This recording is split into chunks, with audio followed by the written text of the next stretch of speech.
Hey everyone, and welcome back to another episode of It Ain't Weak to Speak. My name is Sam Webb, and this show is dedicated to ending the stigma around mental health through community, connection, and the hard-hitting truth. I'll be speaking with guests from all over the world about life to inspire and to educate people to speak up so that we can save more lives. Thank you for joining me on this journey.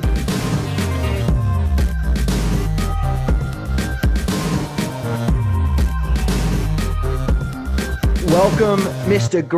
Dicharry. Some people like to call him Greggy-D like I do. Welcome, Greggy-D. What's happening, my man? Hey, thanks, Brother Living. Very honored to be on the show here with you, man. This is good stuff, and even more honored to have you living in the USA. Mate, it's awesome being here. I think the last time I saw you, we were roaming a multi-million-dollar mansion up at the Pacific Palisades, checking out a sober retreat. Yeah, that's pretty awesome. Just visiting, but it's nice to be able to visit some fancy places every now and then. It is. I was just for those of you who don't know, I've obviously made the move to California, to the USA, and I was just telling Greggy-D how hard it is over here for some things. I just spent all morning at the DMV, which is like the motor vehicle registration body here in the States, and 3 and 4 hours back and forth. Had to go back to a courthouse to get papers signed off, back to the DMV. They told me I have to wait 2 days to get my tickets paid off, and then I've got to go back. Greggy, mate, why is it so hard over here, some things? That's a good question, man. I don't know. It's just, particularly the DMV, you went after a tough one there. Yeah, I know. But it's it's living in the USA. It is living in the USA. You got to pay the price, and you got to compromise, and you make it work one way or another. Yes, Greg, you do. Obviously, thanks so much, mate, for jumping on the show with me today. I appreciate it. Where are you dialing in from? Let's tell our guests where are you at the moment. I am dialing in from Baton Rouge, Louisiana. That's, as you don't know, about an hour away from a place I'm sure you've heard of, which is New Orleans, Louisiana. So I'm all the way down here down south. Nice. So that's considered South America, where that got a bit of a twang on the accent? Not South America. No. Different, but Southern. The dirty South, often you'll hear referred to, Mate, your accent's not so thick. It's pretty good. No, yours isn't either, so it's good. Greggy, let's dive straight into it, mate. Obviously, you and I connected some years ago when you were out in Australia filming the documentary Suicide, The Ripple Effect. Obviously, you and I hit it off pretty quickly with that, and got straight into it and whatnot. But for those of people that don't know, talk to me, mate. Let's rewind before, I guess, the involvement with the Ripple Effect film. Where did all that for you come about? Like, why were you in that situation? What inspired you, to put your energy, your efforts, your passions into, I guess, suicide prevention, especially in film and TV? Where did that start? So I guess I'll rewind, before that. So when I graduated college, I moved out to LA with the hopes and dreams of working in film and entertainment, industry. Was 22 at the time. And when I got out there, it was weird, very weird, because all of a sudden I started experiencing what I know now is depression. But at the time I didn't know what it was. I felt all of a sudden a lot of anxiety and insecurity coming on. It was really difficult for me to talk to people. I was using a lot of drugs from high school, kind of on there, which I think contributed to some of this, but it was really just a night and day sort of thing. Because I went from being very comfortable, easygoing, could talk to anybody, any walk of life, to all of a sudden I was just kind of paralyzed in my own skin. And I would see these commercials on TV for like talking about depression, and I would say, could that be what it is? But I honestly didn't know, or didn't really know what it was.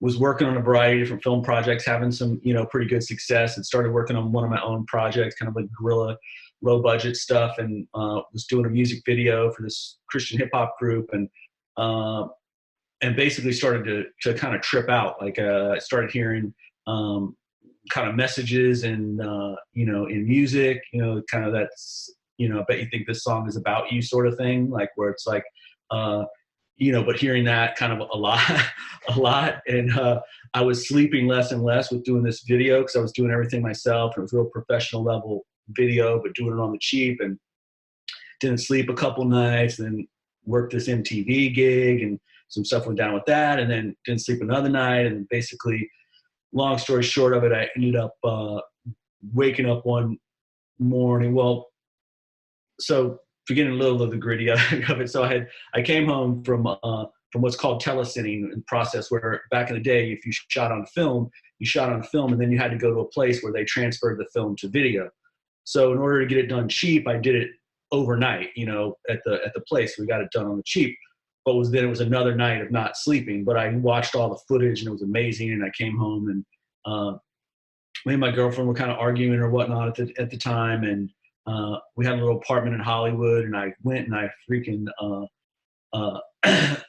you know, got high when I got home, went out on the balcony. We had like 2 balconies that were close to adjoining, but there was probably about 4 feet apart, and you could climb across. But anyway, I went out there, smoked a cigarette, and then I wanted to go back in, and the door was locked. And so I it's like shit, and I'm like, you know, go to think about climbing over, but like, no, I'm too high. That's like, you know, sketch. This is, you know, pretty high. I would fall. And so so I laid down on my because I didn't want to deal and wake up my girlfriend, and I laid down on the little patio on my sweater, and then like at some point, I don't know, a number of hours later, but it was like this difficult to explain, this like voice or and sort of thing, this powerful thing that kind of jolted me awake. It was like, if you give it all away, it'll come back to you a millionfold. And I was just like, you know, what the hell was that? And then I, you know, I go and I open the door, then is open, you know, it's like starting to light out, and my girlfriend had left. Anyway, I go on this like mission, sort of giving away everything I had in my backpack full of stuff, and kind of like prized possessions and a bike, and, you know, was giving away everything, gave these kids my wallet and my keys, and telling them that, you know, basically thinking like the end of the world's coming. And long story short, I continued to give away everything. Eventually, you know, kind of hearing these voices or whatever, of like, hey, you know, the more you give me, the more you'll know. It was just this whole freaking trip, you know what I mean? I wasn't on anything, but it was like I was, you know. And so it's sort of like what, hallucinations? I mean, I guess so, to some degree, you know, delusions, whatever, you know, it's hard to really qualify or fully, you know, explain, but yeah. And so anyway, so then it was like, oh, you're giving me everything now, you know, basically give me your clothes. And so like, I, you know, was very modest and still am, but like, I freaking took off all my clothes and was walking, on the sidewalk for a minute. Then I like got in the street, and like, because I was kind of tripping, like, you know, it's 5 o'clock rush hour traffic, and people were like honking, and to me it sounded like music, you know, so I was like dancing, and like, you know, it's real, you know, long hair, sort of hippie-ish kid, you know, dancing down the middle of the street. That would have been a sight. Yeah. And then I come around the corner, and there's this whole big group of cops, LAPD, you know, standing there, and they're all like looking at me, like smiling, kind of like laughing. They're like, yo, where are you going, man? And I'm like, you know, I'm going to see the Lord. And they're like, you know, well, where's the Lord? And I'm like, well, Long Beach. So, cause that's where I'd worked the previous day with the MTV thing. And but more of that story too. But at any rate, they said, like, well, come on, we'll take you. And so they didn't take me to Long Beach. They took me to jail, and got released like a day and a half later, and ended up at the hospital. And, you know, that's where they diagnosed me eventually with being bipolar, and having substance use issues. And so that basically started a journey of about 10 years of in and out of, you know, mental hospitals, and drug rehabs, and, you know, halfway houses and all that kind of stuff. So I had moved back to Arizona, where I went to college, and got into a halfway house, like sober living type of house, and floundered around for a little bit. And then ended up kind of having another spiritual experience, shall we say. I mean, I had numerous others in between all this, but so like I had, I would kind of have in the place where I kind of get it together. I'd have these manic episodes that are real freaking crazy. You're like king of the world. Everything's fucking, fabulous. And then I'd get thrown in the hospital. They give you heavy doses of antipsychotics, and then then I'm like down. So then it's on the depressive side of things, where you're just fucking, miserable and want to die. And then and so that was basically the pattern. And so, but this one time I had kind of had it together for a while. So I had an apartment, I had a job. I had been on disability for mental health issues, but then I got a bottle of rum. I had started going manic again, smoked some weed. I decided to paint my apartment, but like all kind of freaking like finger paint my apartment. So like kind of a room like this, but like all this crazy psychotic stuff all over the walls, all over the front door. And then a couple days later, got thrown in the hospital, came down a couple weeks, and I'm back in this apartment, and it's freaking painted all psychotically. And I already lost a job. I'm about to be evicted from the apartment. And I'm just like, fuck, how did I do it again? You know what I mean? I did it again. And I just like hit my knees, and not like religious or anything, but like hit my knees and was like, God, please help me. God, please help me. And what came crystal clear again was help yourself. And I just had to like chuckle in that moment, you know what I mean? One, it told me something was there, but two, it was like that realization, God and via people in my life have been trying to help me for years and years. And I had opportunity to go to great programs and, and had lots of people, trying to help me, but I was unwilling to help myself. So that kind of really, launched me on this, journey of recovery, Mate, and Greggy, mate, thanks very much for sharing that with all of us. And I want to take you back, mate, and I'm going to ask you some serious questions just so that we can get some more insight and help people who also might be listening in and who might have been struggling or who might struggle.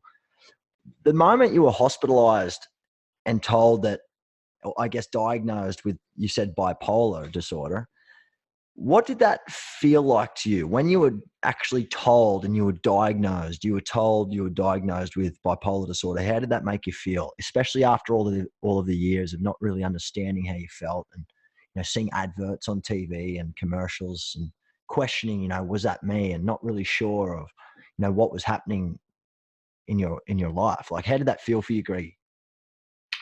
Well, I mean, there was a lot of just that self-denial and one of not like, I mean, particularly in that moment when I was diagnosed, I was still in the midst of this, episode, and what I had experienced was so real, you know what I mean? It was very, very vivid and real. So it was like hard for me to just hear, I'm bipolar and it's not real. You're sort of, crazy, so to speak.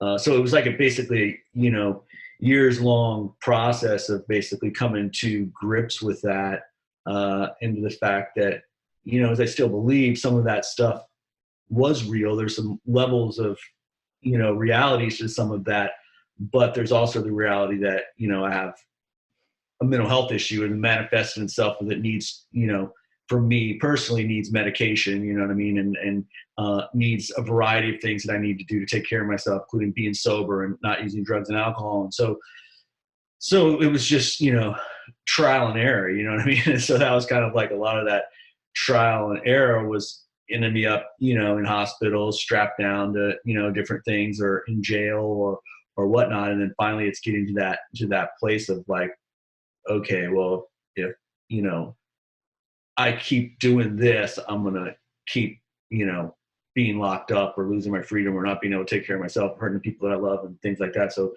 I guess it was like kind of a longer process, is the answer to your question. Yeah, totally. And I guess being here today is I guess you're lucky to be alive, considering the situations that you found yourself in the past, many years ago. And obviously you've worked towards things that, Greggy, that work well for you. I guess everyone's got their own management practices and self-care plans And unfortunately, it's not a one size fits all approach. And you identify within yourself that, you know, giving up alcohol and drugs and that sort of stuff was the path that you needed to take to get well. And that was the journey that you needed to take.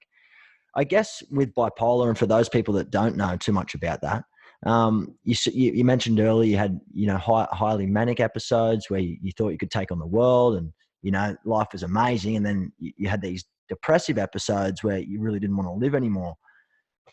I guess looking back at that for you, Greg, what did you learn most from those situations? I mean, I guess based on what you've said, it could have been life or death for you at some of those times. So what do you think you've learned most from those positions that you found yourself in, given the information that you know today? I mean, I guess the top thing was that I've learned today is that we get better by helping other people get better, you know, and I think if getting to that place in recognition, which is something that comes from, you know, been involved with the 12 steps over the years and, you know, which is really kind of the foundation of that. And it's kind of the foundation of what I've taken to my work with, you know, with youth around mental health, because, you know, it's a foreign concept, you know, to think you're sick, you're hurting or whatever, and that, you know, you're going to get better by helping somebody else. And so, you know, I know that's kind of a broader stroke or broader, you know, piece of things, but on the recovery aspect or journey, and that's what I always, you know, encourage people to, you know, to do or to focus on.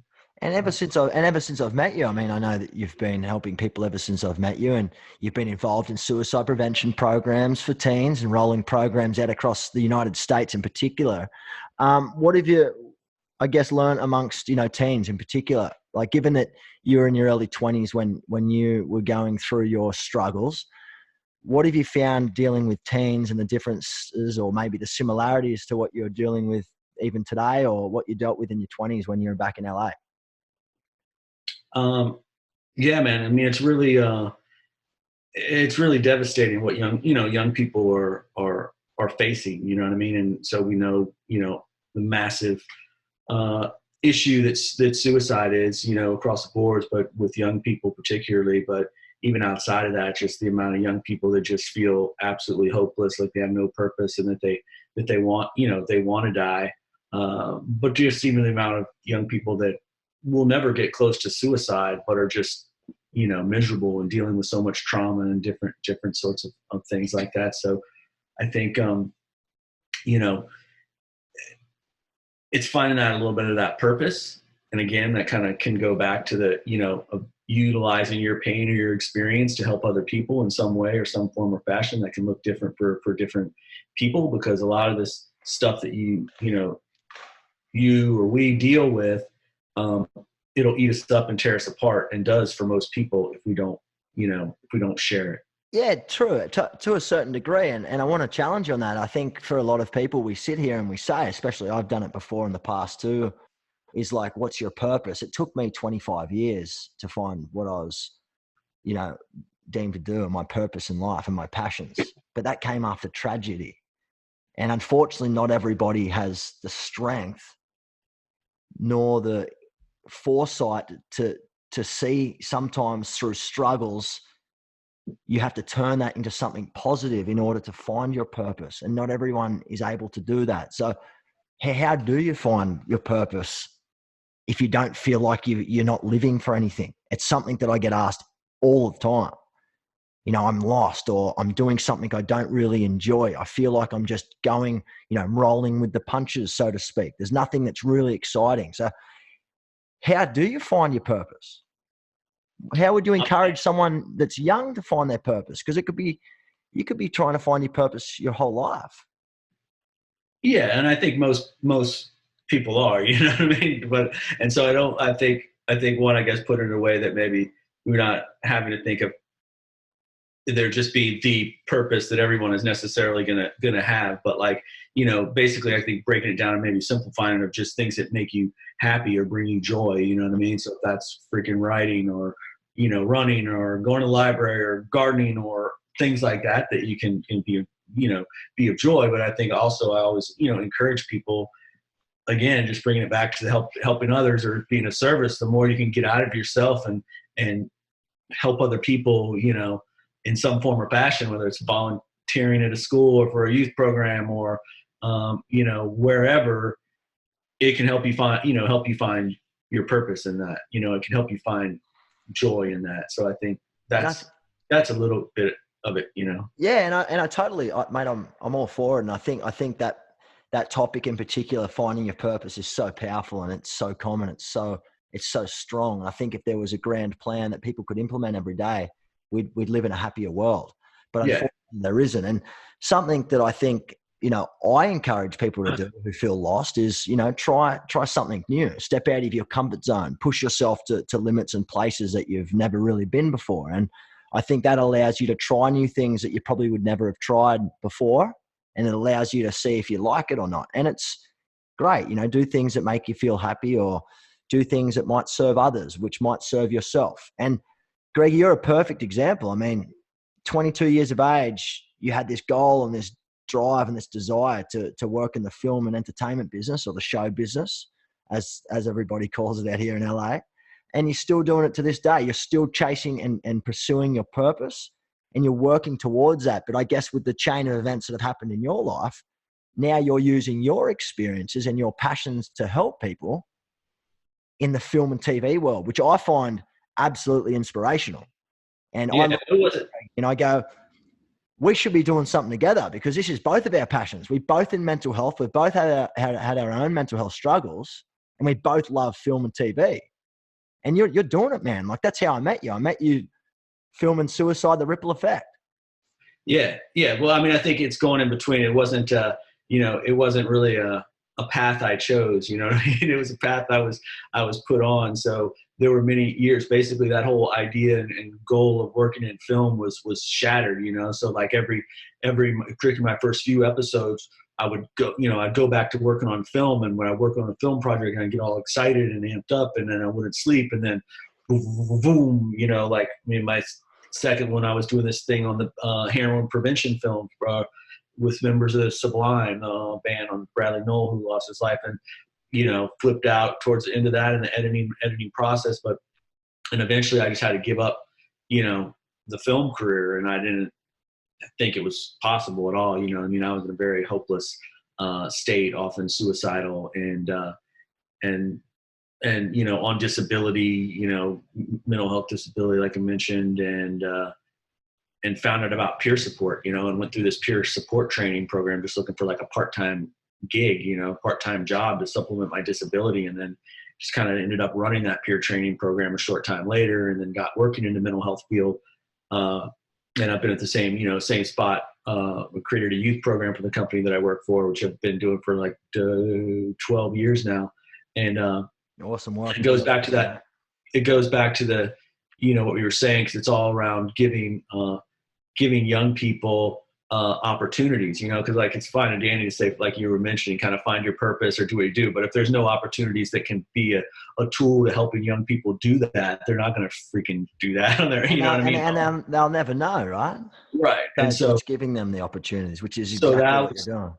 Yeah, exactly. And so that the big part of that is, you know, bringing young people together who have experience with things like, you know, mental health or substance abuse, and giving them opportunities to use their experiences to help other people, or to help advocate for change, and to help, you know, create awareness and things like that. And, you know, them being able to see that some of this crap they've been through can have a positive to it, because they can use life to help others, but also, you know, they're making friends, they're connecting with one another. And that's one of the biggest things I see with so many of these kids around, you know, the country and the world, is they're so isolated, you know what I mean? They don't have friends of, you know, to speak of, a lot of them, or positive friends. And, you know, it's hard to have any kind of, you know, self-worth if you're just isolated and alone all the time. And then you throw in the whole trauma factor, which is just mind-blowing, the amount of these kids that have been sexually abused, you know. I mean, mind-blowing. Like, it's, you know, it's something else. It's the other kind of real silent thing that nobody really talks about. And and on that note, and it's a really important one, you mentioned there some, you feel alone, you feel isolated, helpless, hopeless, worthless, all these sort of things. I guess on the contrary, I feel, I've felt before where I've been surrounded by so many people, loved ones, family, a lot of support, but I felt probably more alone. So have you been in a situation like that, Greg, in the past where you felt so alone that you don't know what to do? And what did you do? Oh yeah, no, I mean, lots of times like that, because the mania was, I felt good during that, you know what I mean? It scared the hell out of everybody else because they had going on and it was so worrisome. But then in the depressive side, not that anybody wanted me to feel depressed, but I was safe, you know what I mean? It was a lot less scary for other people, but it was a lot more painful for me. So, I mean, it's just difficult to work your way out of it. Finally, I think kind of with a combination of, medication, getting involved in 12 steps and exercise, slowly, kind of pull myself, out of that piece. And do you look back now, mate, and look and think, okay, those times when I was helpless, I was hopeless, I felt alone, and you look at where you are and where you've come from now, and the beautiful family that you've got, your lifestyle that you live, and the people that you're helping from all over America. Do you sit there and think, God, I'm happy to be alive? Like, I don't know how I was thinking like that before, or now I know my management plan and how I get through that moving forward if it does happen again. Because I'm sure now or in the future, you get times, we all have challenges that come and go, but do you use them in the future, and have you used them since, your major episodes in the past? Yeah, I mean, I think, obviously I'm very, very blessed that I, like you said, survived the stuff, but just have the life that I have today, I mean, I still need to utilize, tools. And again, 12 steps is a big piece for me because I, over the last couple of years of the move, I had kind of drifted away. So it was kind of going less and less, and I wasn't feeling like using, but I was, pretty bad shit. Yeah. A lot of times. And, and like, so when life takes off and work takes off, so you get so busy. And so not really focusing on that self-care, which is so critical, you know what I mean? So, and just being in the moment, you know what I mean? It's still, I, have lots of issues, you know what I mean? Still not cured, and a lot of things of, just future tripping and not being in the moment, and, focusing too much on things and all, balance is a huge one, finding that life balance. But, try to stay grounded with family and friends and recovery. And I think that's the biggest thing that I see a lot of people struggle with is that, thinking that they're kind of cured, And they're invincible sort of thing, and it won't happen again. And I think it's right. And I think that's a lot of people get in a lot of trouble with that, as I did, because even though once you come to that acceptance and maybe you start taking your medication, you start doing this, and then you think, oh, well, that was a while ago, you know what I mean? I'm probably good now or whatever. And it's like, but I did that enough times where I stopped liking the negative consequences. And it's like, well, like I don't really have these negative side effects from these medications, you know what I mean? And so like, why am I hell bent on like not taking them? You know what I mean? It gives a better chance of not being locked up, or like, and that works for you. And I think you said it a few times there. I think and what people must understand is self-care is number one care. It's very important. Just because you might be out of your rut and you might have got out of the rabbit hole and you feel good right now, it doesn't necessarily mean that you're going to be amazing all the time. And I think it's the same. I like to liken it to the way that you go to the gym. You don't give up going for a run or going to the gym, lifting weights, just because you feel a little bit stronger. You keep going because you want to keep that, that form up, or you want to keep that strength up. It's the same way I tell people with their mental health. Treat it the same way that you treat your physical health, and put your self-care first before anything else. Because when you're a lot better for yourself, you're going to be a lot better for everybody else. Your work, your personal life, your family life, and everything else in between. And I can't stress that enough. And you've said it a lot, Greggy, that, you know, self-care continues to play a major part in your life, and you notice and you recognize when, you know, you're too busy or you've been working too much and you've maybe been on the road and not seeing family as much, that these are very important factors in your life that you know that you need to keep up with in order to stay mentally well. Exactly. Yeah. And with the work, you know, I want to focus on this piece. You're wearing the shirt. For those people who aren't watching our YouTube channel, My Ascension. I know that you do a shitload of work with youth, mate, and I take my hat off to you and the commitment that you've done to this space, in particular to suicide prevention. My Ascension is a project I believe that you've been working on. I've actually checked some of the work out that you've been doing on that, mate. Epic work. I don't want to give it all away, so I'm going to let you share a little bit about it in the background. But I know that that's directly involved with youth suicide, and you're trying to get that out amongst, you know, the teens and schools around the country. Can you talk to us more about this project around My Ascension and the film project? Sure. Like, if it's cool, I want to just start. I'll read with a little thing. So New York Times had an article today. It says, why are young Americans, what's the title? Why are young Americans killing themselves? And that was in the New York Times, wasn't it? Yeah. Wow. Opinion piece, and very well done, and a lot of information and facts. But the last line of it is, every day 16 young people die from suicide. What are we waiting for?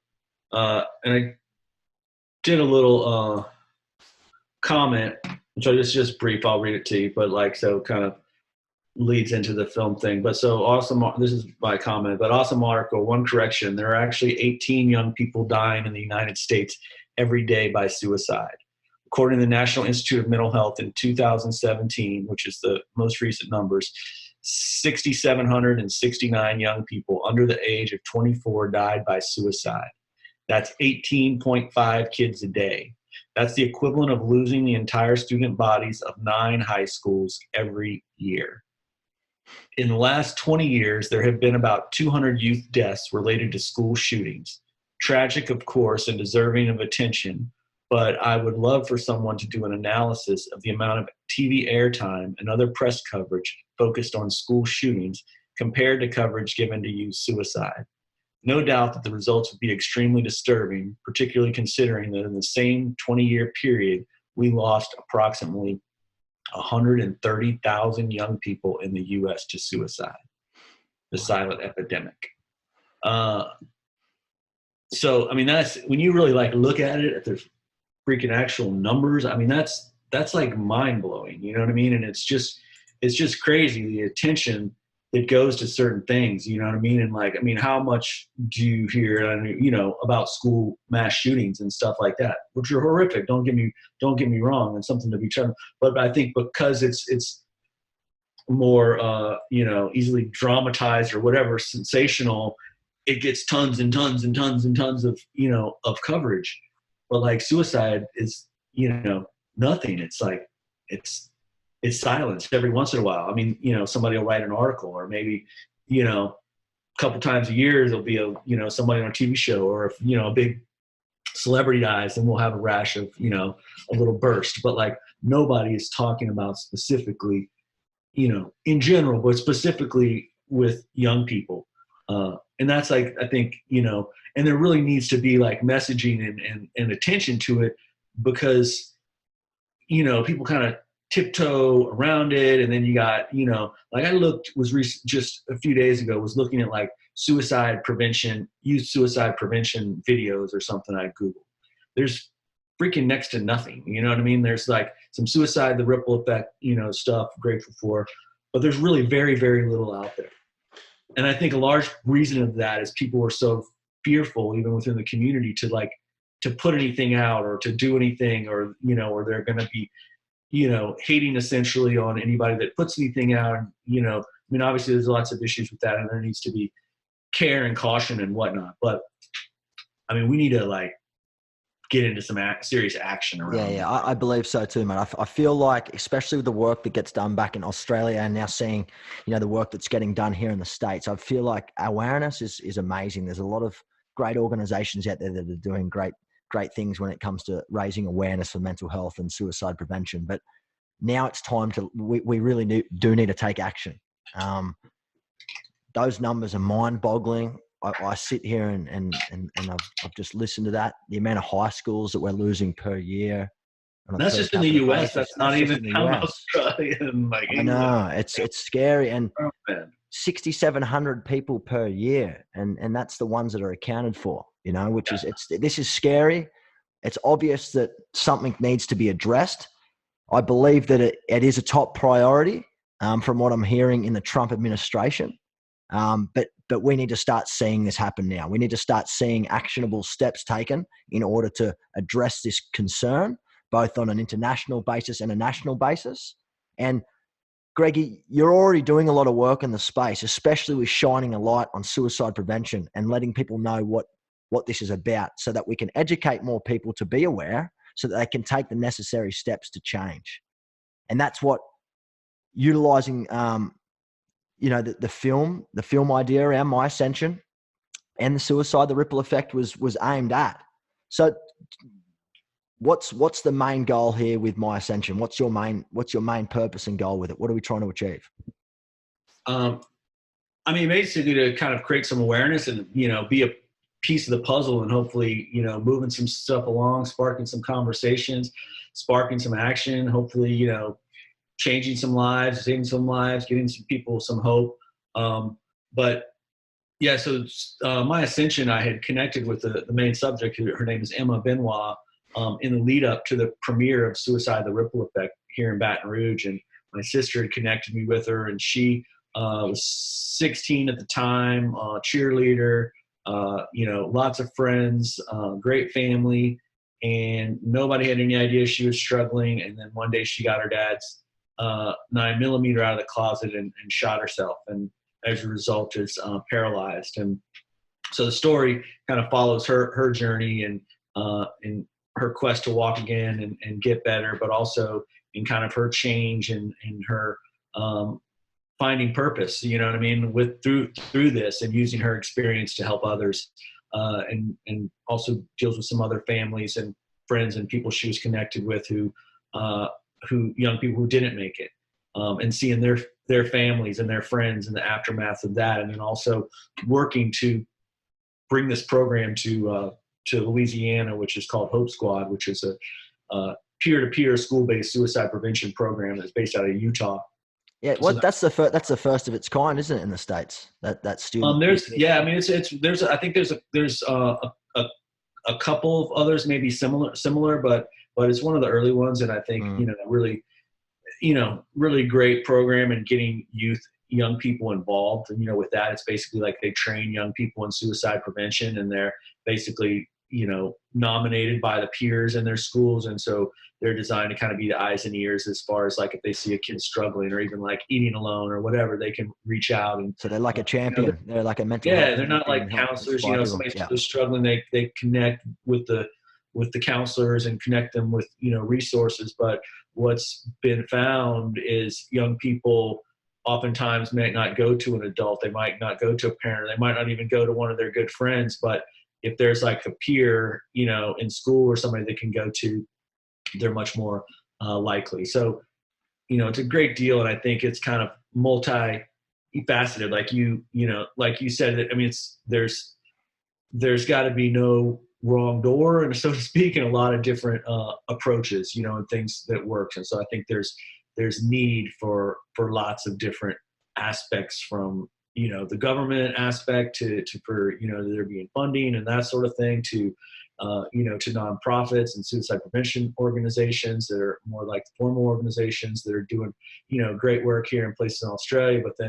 But I think there's also that huge need of like what Living does, and that's why I've been so inspired about y'all, which I think is in Australia is pretty unique.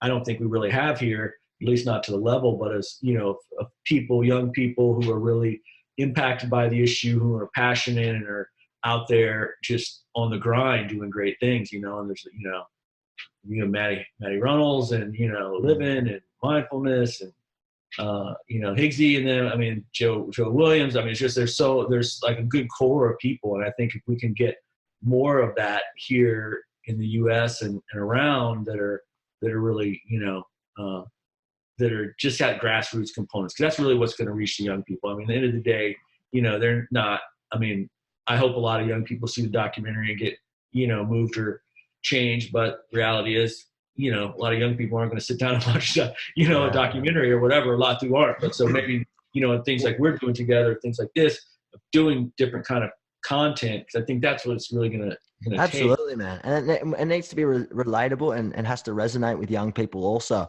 When you were dealing with the film and the documentary and, the lead up to the film and all the work in between with the family and obviously the girl involved and everybody else, are you able to share some of the feedback? Obviously, she now becomes a suicide attempt survivor. And I'm sure she's shared very powerful messages on the film, and without giving too much away, what are some of the things that I guess she was saying in the lead up to taking her own life that she looks back at now and just thinks, what was I actually doing? What was I thinking? Yeah. I mean, I think she still, as a lot of people, still kind of like struggles with that or over the, you know what I mean? I think she was dealing with some anxiety and depression she hadn't talked about. So that was a big thing of just not sharing with anybody what was going on.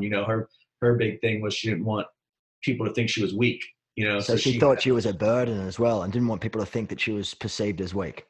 Yeah. She didn't like, she relates a story that like when she was a kid, she was being picked on, she was picked on a lot in school. She went to her parents, like saying, oh, well, don't, as most parents do, oh, don't let it bother you. You know what I mean? Like this, no, you're better than that.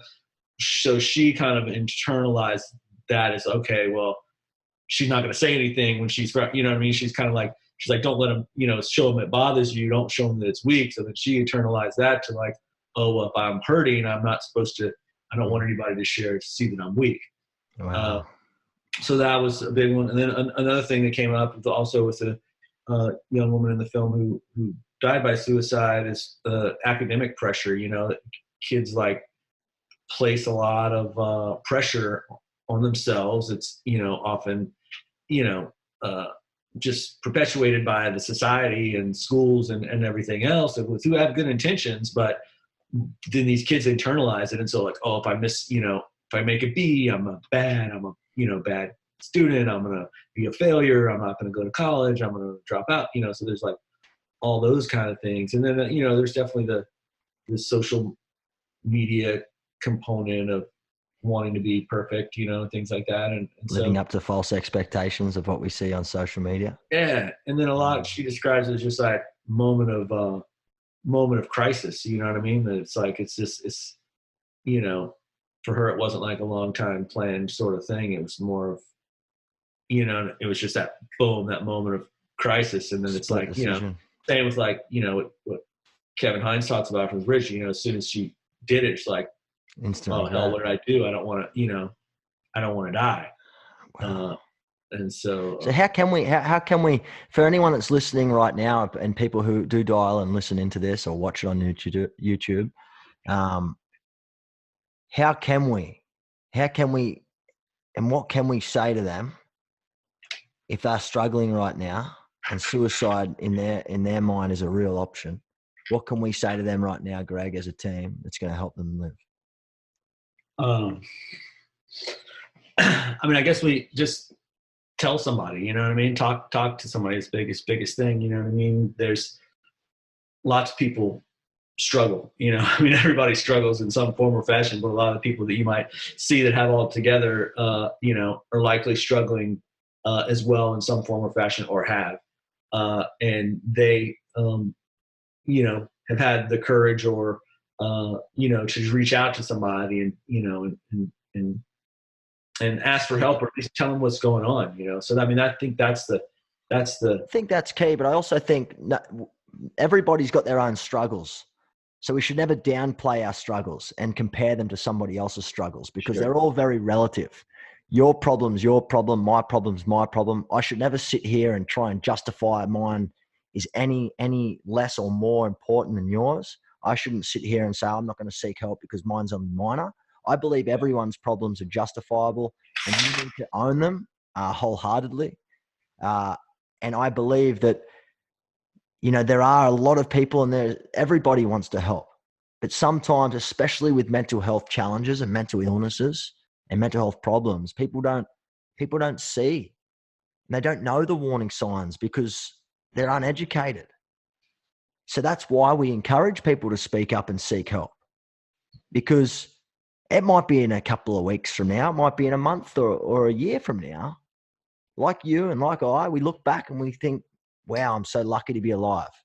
You know, I'm so grateful to be able to do the work that I'm doing. And that's sometimes all it takes. And I do wholeheartedly believe, especially if you're struggling with, you know, with perceptions and what people are going to think about you, is reaching out and asking for help can often be the hardest part of the puzzle. But It ain't weak to speak, man. It ain't weak to speak. And that's what this But, podcast is all about. We want to empower and encourage people from all walks of life to be able to speak up and to share their story, because everyone has the power to save someone's life and their own life. And that's what this platform is all about.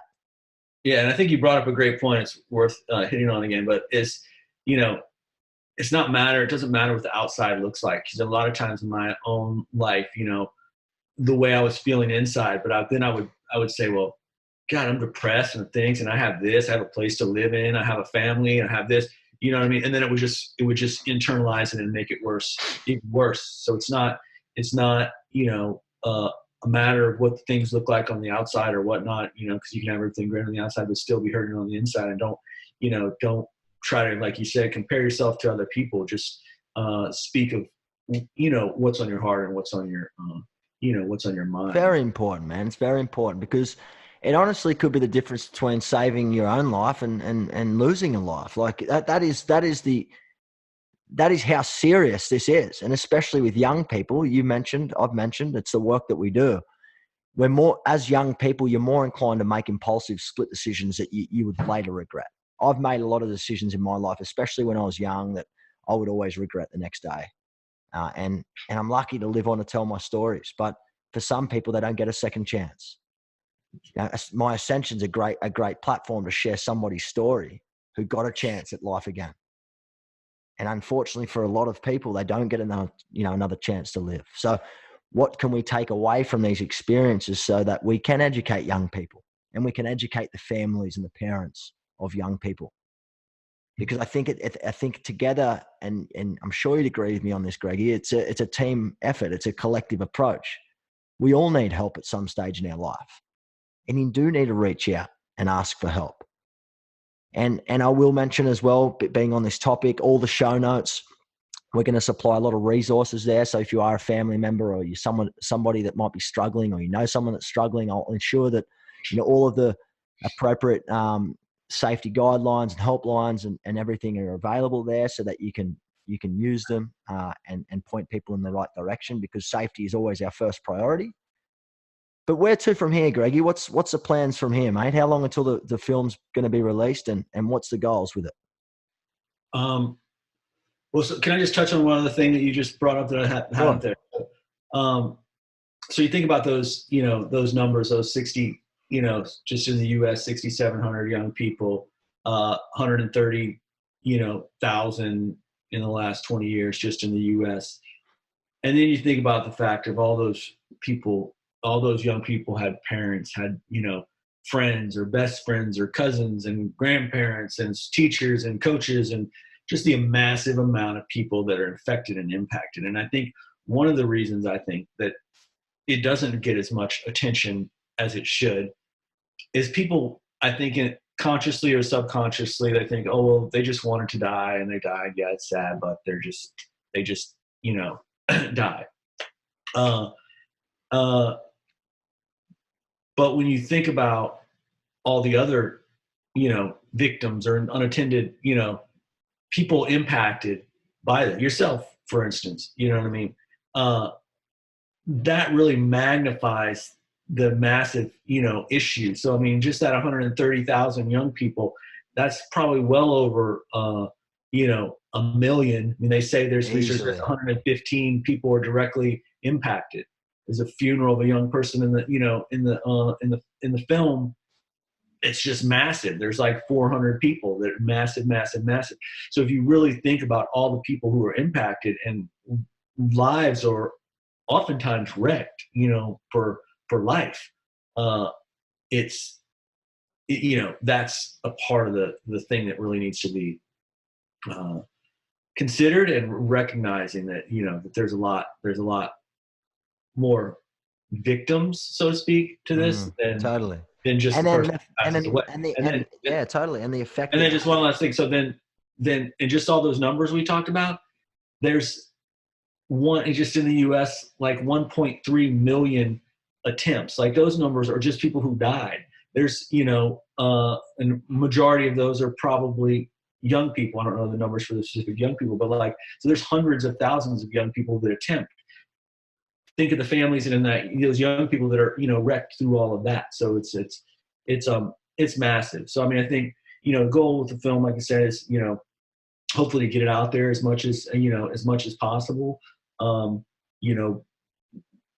Kevin and I, had some great success with Suicide, the Ripple Effect. So, definitely would love to have success on that, realm, as far as, maybe getting into theater presentations and community screenings, and, online, social, on online platforms and things like that. But ultimately, you want to try to get it in as many schools as possible, because I think that's, like I mentioned before, young people are much more likely to watch a documentary if they have to. They're sitting in class. Totally.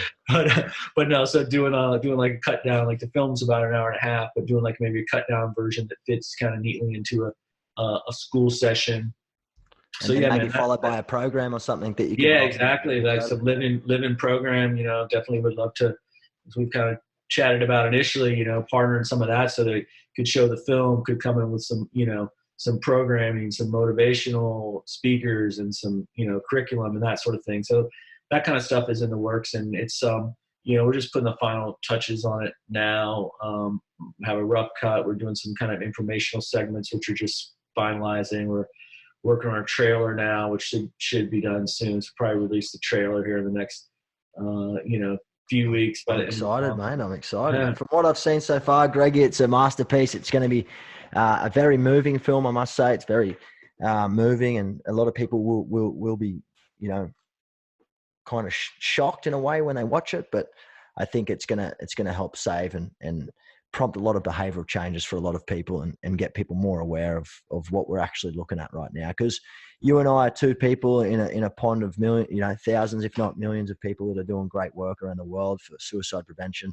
But it's time to really make an impact via actionable, subject matter, and let's do it, And I think you're proofs in the pudding with the work that you've done and the work that you continue to do. Greggy, I'm excited to be working with you, hopefully in a not so distant future, mate, with something in the film and TV landscape where we can do something cool so that we can get, and help more people. But I guess, the work that you've done to date and using your story as a platform to build your purpose so that you can save more people's lives is inspiring, to say the least. And, I'm glad I met you, and I'm glad we're mates. And thank you for welcoming me into the States with open arms. And I guess before we wrap up the show, I want to ask you, what's the best advice that you could give someone, anyone, who is struggling with a mental health challenge? Help yourself. And like that was the kind of message I had as I shared earlier in that my experience. Take some action. It can be difficult. Mental illness can be paralyzing, particularly in that depression stage, which I didn't, couldn't get out of bed. Like I'd watch TV for hours and hours because it was just the only thing that kind of cut my head off, shut my head down. And it's like, people would tell me, go, you should go to the gym, it'll help. And I, thought it sounded good, but I could never get the motivation to do it. So, it's just take that action, take that little step that's extremely hard, but you don't want it to do, because it can often be those little things that can have a huge, impact on changing your life.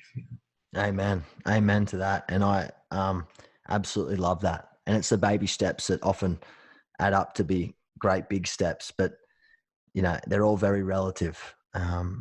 And don't compare problems to problems, because everyone's problems are relative, and you got to respect that.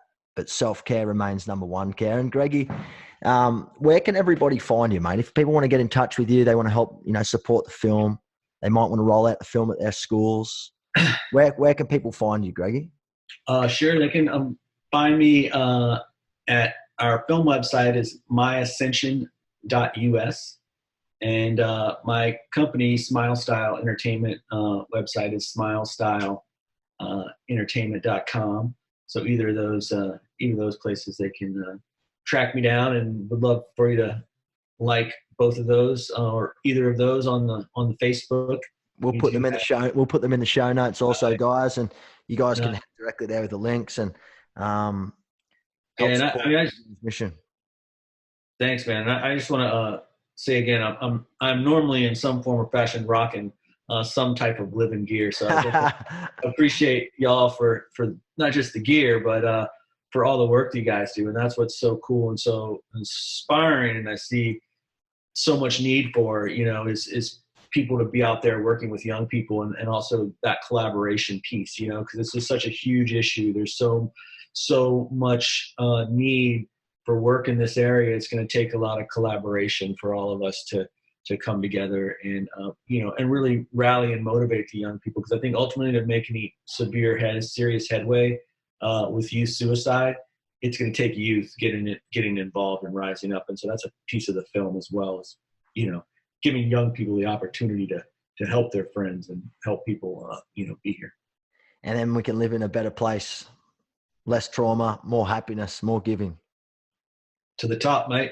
To the top. We are going to the top, Greggy, mate. Thanks again for all of your time today. Much appreciated. Love having you on here. And much up and speaking with you as well. Yeah, much love and prayers to everybody in Australia for the fires. I haven't seen much of it, but see little glimpses. It looks scary as hell. So much love and prayers in rain.